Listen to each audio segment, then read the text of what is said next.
teman-teman, welcome back to my channel. Selamat datang kembali di channel Aurora Magic Hand. Resep yang ingin kubagikan hari ini adalah resep praktis memasak rendang hanya 30 menit saja. Loh, kok bisa? Sedangkan untuk membuat rendang biasanya sampai berjam-jam ya.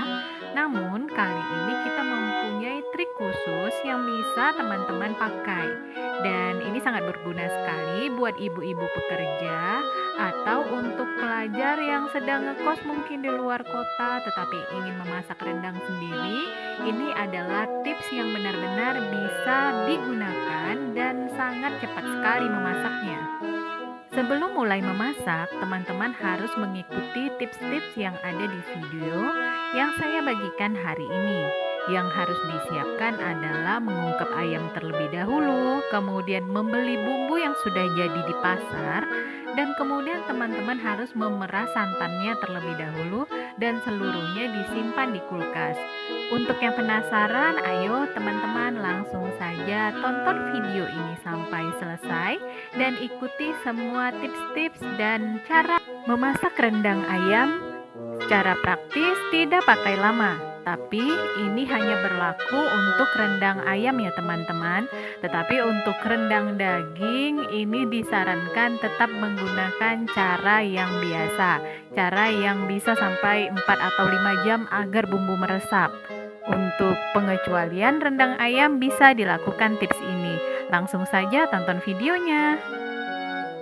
Bahan-bahan yang kita butuhkan adalah setengah kilogram ayam yang sudah diungkep sebelumnya menggunakan bumbu seperti bawang putih halus, kemudian garam, merica, dan bisa menggunakan serai yang digeprek. Kemudian masukkan ke kulkas dan bekukan. Nah, di sini saya beri tambahan kentang kecil-kecil. Kentangnya ini setengah kilogram ya. Lanjut kita masuk ke bumbu masakan. Di sini agar rendangnya lebih pedas, ada cabai caplak sebanyak 7 atau 8. Kemudian ada bumbu rendang yang langsung dibeli saja di pasar. Ini enak juga. Kemudian di sini ada 1 sendok makan garam, setengah sendok makan gula dan penyedap rasa Royco. Nah, untuk 1 butir kelapa ini sudah diperas dan masukkan ke kulkas agar beku. Nah, teman-teman di sini untuk kentangnya digoreng terlebih dahulu ya sampai setengah matang saja, jangan terlalu matang agar nanti tidak hancur ketika dimasak. Setelah setengah matang, ini langsung bisa diangkat, kemudian sisihkan.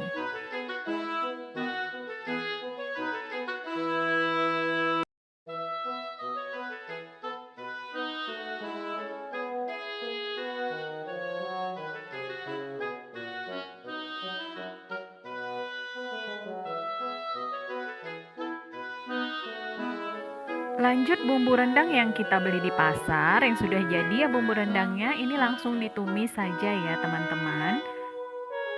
Nah, kemudian masukkan cabai dan beberapa lembar daun jeruk purut. Untuk cabainya sendiri ini tidak perlu digiling, nanti bisa hancur dengan sendirinya. Dan kemudian masukkan santan yang sudah beku. Kalau teman-teman menggunakan santan instan ini bisa, tetapi rasanya itu berbeda, lebih enak santan yang teman-teman peras sendiri. Lanjut masukkan bumbu perasa seperti garam, gula, dan penyedap rasa. Di sini saya menggunakan Royco sapi. Lanjut setelah santan mencair dan mendidih, masukkan ayam yang tadi sudah diungkep dan sudah beku. Langsung masukkan saja.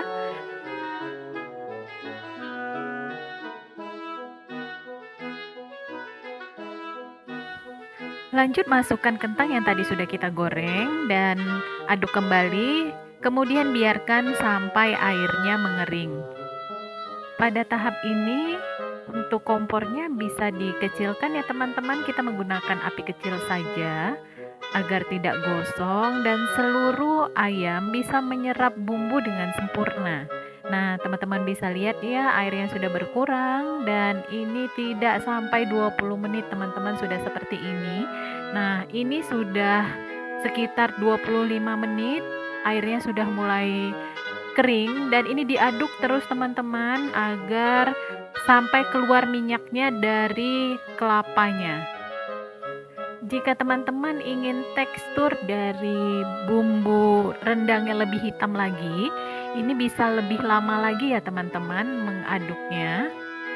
Nah, hasilnya seperti ini, cantik sekali. Lihat ya teman-teman, ini rasanya pedas, gurih, dan benar-benar berbumbu sekali. Karena sebelumnya ayamnya sudah kita ungkep, jadi ada rasa yang sudah menyerap ke dalam daging ayamnya, ditambah lagi santan dari bumbu rendangnya, maka ayamnya akan semakin lembut. Dan kalau ayam yang sudah diungkep terlebih dahulu dan dibekukan di kulkas, itu dari tulang-tulang ayamnya tidak berdarah lagi teman-teman. Jadi jangan menyimpan ayam dalam keadaan mentah itu di freezer. Pastikan teman-teman ungkep terlebih dahulu ayamnya agar ketika dimasak itu tidak berdarah bagian tulang. Oke teman-teman.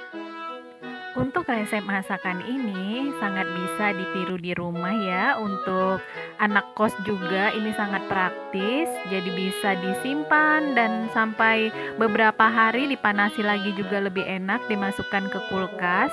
Dan teman-teman ketika butuh waktu cepat, ini tinggal dipanasi saja dan sudah bisa dihidangkan. Nah, untuk bumbu rendang yang teman-teman beli di swalayan atau di pasar, teman-teman ini harus bereksperimen karena setiap penjual bumbu yang sudah jadi ini berbeda-beda ya. Ada yang sedikit asam, ada yang asin. Jadi sebelum teman-teman memasukkan bumbu perasa tambahan, teman-teman harus mencicipi terlebih dahulu apakah bumbunya setelah dicampur dengan santan itu asin atau tidak, asam atau tidak. Jadi misalnya ternyata tidak asam, teman-teman boleh menambahkan sedikit asam jawa yang sudah dicampur dengan air. Tetapi apabila sudah pas rasanya tidak perlu ditambah lagi. Bahkan untuk orang yang belum pernah memasak rendang sekalipun, dengan resep masakan yang kami berikan ini pasti bisa memasak rendang dengan sempurna. Terima kasih teman-teman sudah menonton video ini sampai selesai. Jika suka tekan subscribe, kemudian jangan lupa tekan like jika suka dan share ke sosial media teman-teman. Jangan lupa juga aktifkan tanda loncengnya agar setiap resep yang kami berikan langsung muncul di beranda teman-teman. Sampai bertemu kembali di resep-resep video berikutnya. Makan bareng yuk, ada yang mau?